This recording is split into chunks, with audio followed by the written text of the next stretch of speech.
ഒട്ടേറെ വെല്ലുവിളികളുടെ കാലത്താണ് എൻ.ഡി. അപ്പച്ചൻ ജില്ലയിലെ കോൺഗ്രസിനെ നയിച്ചത്. പുതിയതായി ഉത്തരവാദിത്തമേറ്റ അഡ്വക്കേറ്റ് ടി.ജെ. ഐസക്കിനെ കാത്തിരിക്കുന്നതും ഒട്ടനവധി വെല്ലുവിളികളാണ്. സാമ്പത്തിക പരാധീനതകൾക്കിടെ പാർട്ടിയെ തെരഞ്ഞെടുപ്പിന് സജ്ജമാക്കുക എന്നതായിരിക്കും കോൺഗ്രസ് പാർട്ടിയുടെ പ്രധാന വെല്ലുവിളി.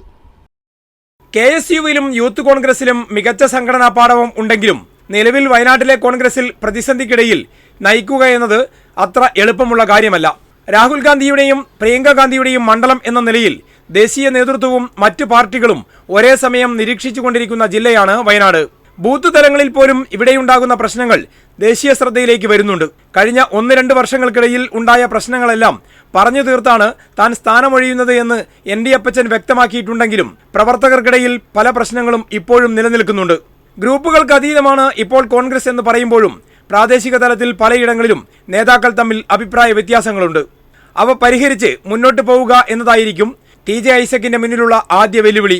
മറ്റ് പാർട്ടികളോട് മത്സരിക്കുക എന്നതിനേക്കാൾ കോൺഗ്രസിനോട് തന്നെ മത്സരിക്കുന്ന സ്വഭാവമാണ് വയനാട്ടിൽ അധികവും ഉള്ളത്. അതേസമയം വലിയ സാമ്പത്തിക ബാധ്യതയിലാണ് ഇപ്പോഴത്തെ DCC നേതൃത്വം ഉള്ളത്. തദ്ദേശ തെരഞ്ഞെടുപ്പും തുടർന്ന് നിയമസഭാ തെരഞ്ഞെടുപ്പും വരാനിരിക്കെ പ്രചരണ പ്രവർത്തനങ്ങൾക്ക് മാത്രമല്ല അതിനു മുമ്പ് സംഘടനാ പ്രവർത്തനത്തിന് പോലും പണം കണ്ടെത്തേണ്ടതുണ്ട്. വയനാടിന്റെ സാഹചര്യങ്ങളിൽ സംഘടനാപരമായി ഒറ്റക്കെട്ടായി പണം കണ്ടെത്തുന്നതിന് പകരം DCC പ്രസിഡന്റുമാരും സഹഭാരവാഹികളും സാമ്പത്തിക ഉത്തരവാദിത്തം ഏറ്റെടുക്കുന്ന ശീലമാണുള്ളത്. കാലപ്പഴക്കം ചെന്ന DCC ഓഫീസിന്റെ നവീകരണം ഉൾപ്പെടെ നടത്തേണ്ടതുണ്ട്. 6 മാസം മുമ്പ് തന്നെ അഡ്വക്കേറ്റ് ടി.ജെ. ഐസക്കിന്റെ പേര് DCC പ്രസിഡന്റ് സ്ഥാനത്തേക്ക് ഉയർന്നു വന്നിരുന്നു. അതിനാൽ തന്നെ അദ്ദേഹം ഒരു മുന്നൊരുക്കം നടത്തിയായിരിക്കും അധ്യക്ഷ സ്ഥാനത്തേക്ക് എത്തിയതെന്നാണ് എല്ലാവരും പ്രതീക്ഷിക്കുന്നത്. ഒരേ സമയം പ്രാദേശിക നേതൃത്വത്തിന്റെയും KPCCയുടെയും അതേസമയം ദേശീയ നേതൃത്വത്തിന്റെയും പ്രീതി പിടിച്ചുപറ്റുക എന്നത് പ്രധാന വെല്ലുവിളിയായി അദ്ദേഹം ഏറ്റെടുക്കുമെന്നാണ് എല്ലാവരുടെയും വിശ്വാസം.